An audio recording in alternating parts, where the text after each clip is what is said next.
What's up, YouTube family? It's CJ here with the Centipede Grass channel. It's fall time in my area, and I know this time of year a lot of people talk about winterizing their grass, which is basically putting down a high potassium product to help with some of the stresses that the grass is going to encounter with the cold weather and such throughout the wintertime. Me personally, I kind of operate more like the ants do. I think summer in the winter, I think winter in the summer. So this entire summer, I've been treating my grass organically. Not only treating the grass, feeding the grass, but also treating the soil. So my soil life, my organic matter in my soil is pretty high right now. And what that allows for is it allows my lawn to take up the potassium, the phosphorus, and all the other nutrients that are already in the soil. All right, those microorganisms can convert that into a usable form for the grass on its own. So I don't necessarily have to worry about that as far as coming back with another topical product. So like I said, going into the winter time, I'm going to kind of think more summer. And thinking more summer, I'm going to put down products that are going to help with the droughts in the summertime, going to help with bug resistance in the summer and fungus, you know, all of those types of things. I'm going to put down products that help me be more productive during that time of year. So like I said, I have a product for your consideration today. We'll take a look at it here in a second. I'll let you know the things that I like about it. And as always, you know, you'll be able to make your own decisions.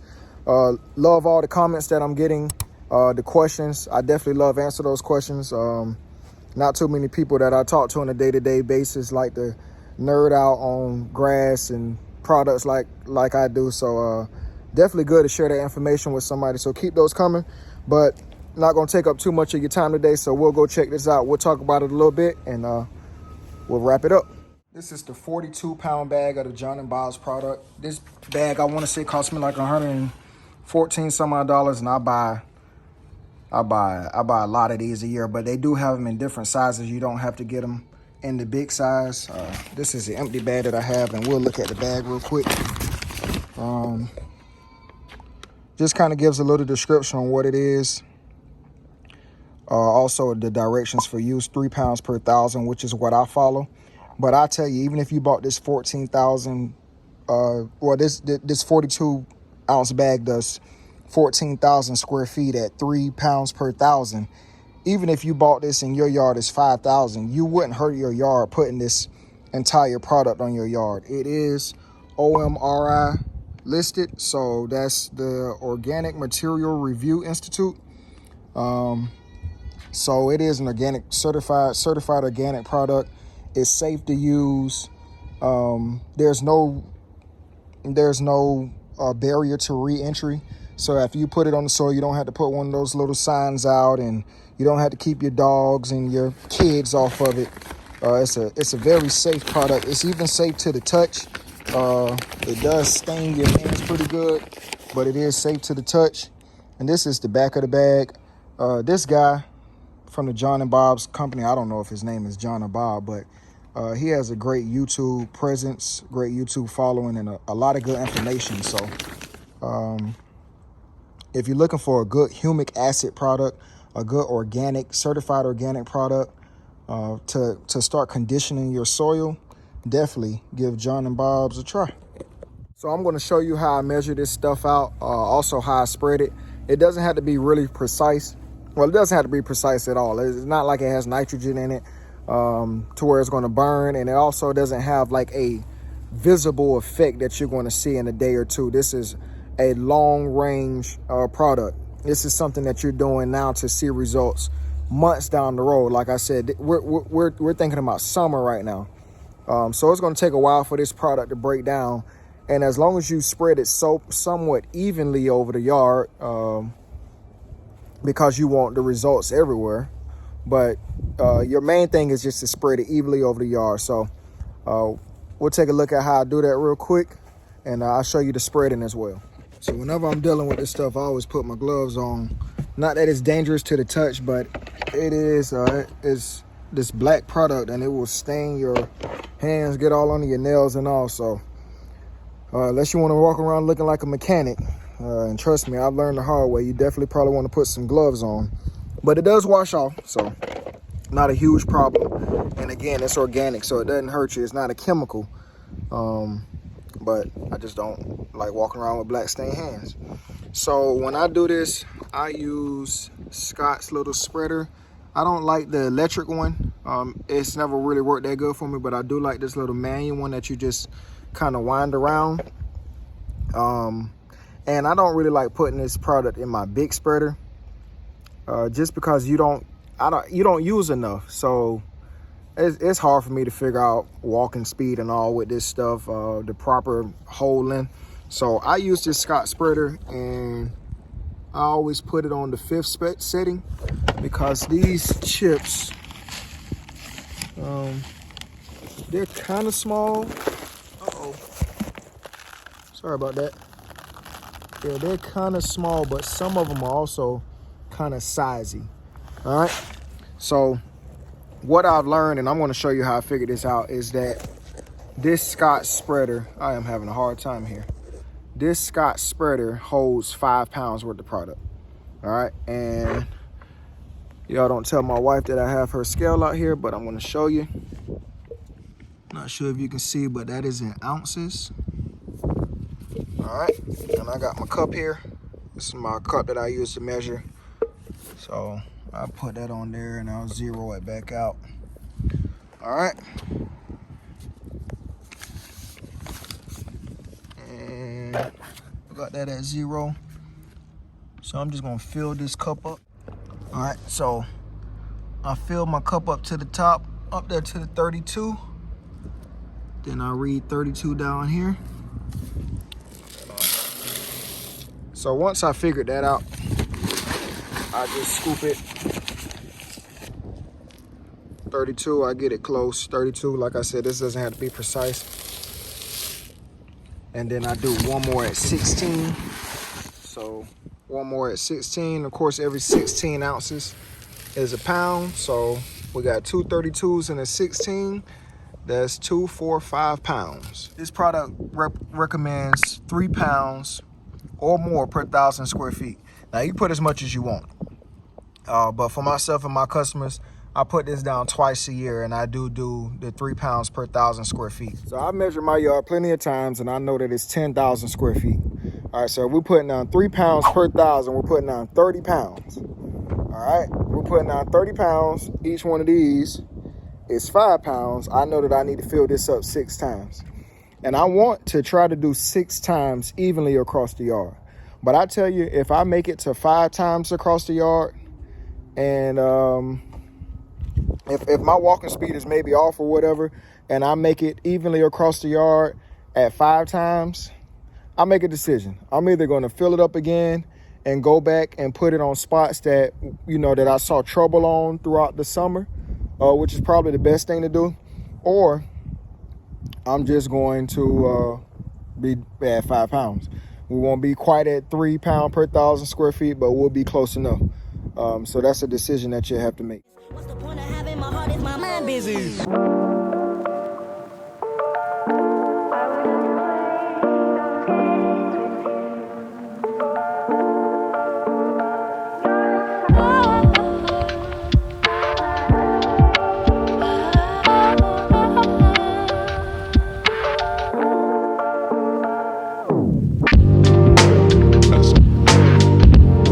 Humic acid. It also has some calcium and some iron in there. I definitely like the calcium just because you're supposed to have a high calcium to magnesium ratio. Calcium is responsible for the spreading of the soil, whereas magnesium is responsible for the contracting of the soil. So you definitely want to have, I think the ratio is 6 to 1. So yeah, definitely 6 to 1 calcium to magnesium. You want a lot more spreading and separation in the soil than you want contracting. So there are 5 main reasons that I add this John and Bob's Humic acid product to my line. Number 1 is nutrient uptake. If you ever do a soil test on your yard, you'll see one of the readings is a CEC number, which is a cation exchange rate.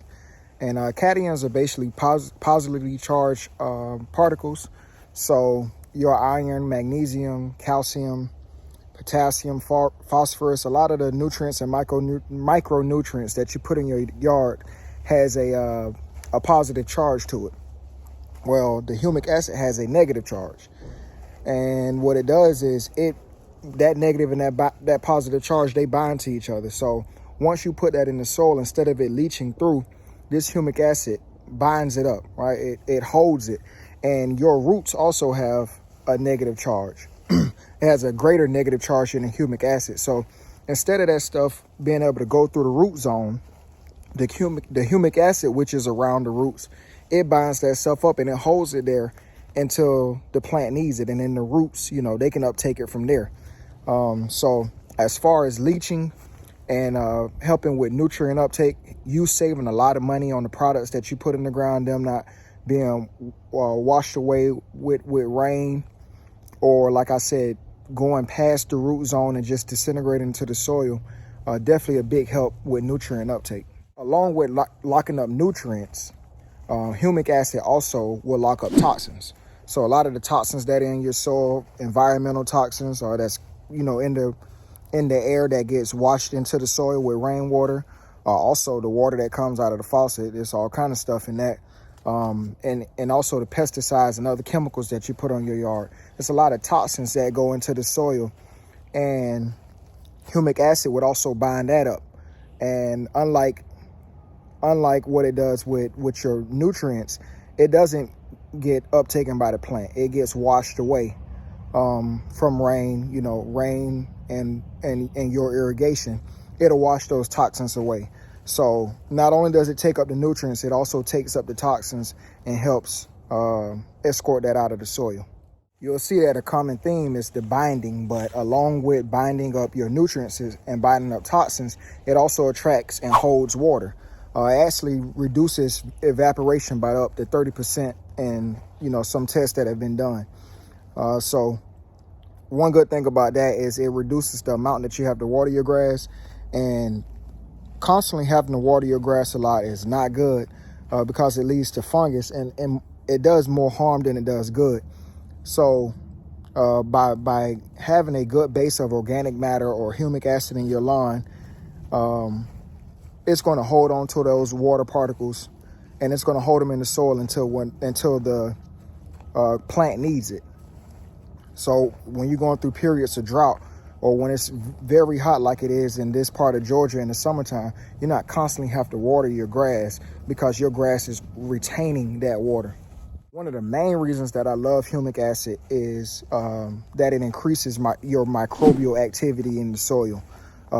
It is a carbon-based product, so it does have carbon, which is food for microorganisms. It also has a storing effect for your microorganisms, and it acts as a home, a place for your fungus and bacteria and protozoa and your other soil microorganisms to live right around the roots, which is where you want them. Soil microorganisms have a symbiotic relationship with your plants, and they work hand to hand just like they do in the human body. So you want those to have a home around your root zone, and just like in your home, the only reason you're going to stay around is if they feed you, right? So it acts as a food source and a storage or a home for your microbial activity. The final reason I love humic acid is it improves soil structure. You really see this a lot when it comes to clay or heavily compacted soils. Those soils have a lot of salt in them, and humic acid will actually assist in removing some of that salt, which restores the negative charge in the soil. Once that negative charge is restored, it helps those soil particles, those tightly held clay particles, it helps them push each other apart, and it creates room and mobility in the soil for plant roots and also for organisms to be able to move around freely, as well as air and water. We have another video where we talked about compaction and the issues that come along with compaction, but by constantly adding organic matter in the form of humic acid to your soil, you're going to help with compaction, not only from a mechanical standpoint with aerating, but from a chemical standpoint. Just the chemical reactions that go on in the soil will help repel on its own. So those are the 5 main reasons that I put down humic acid religiously and I put down soil enhancers religiously on my soil and my customer soil. It's definitely the key to not only good soil health, but good plant health overall.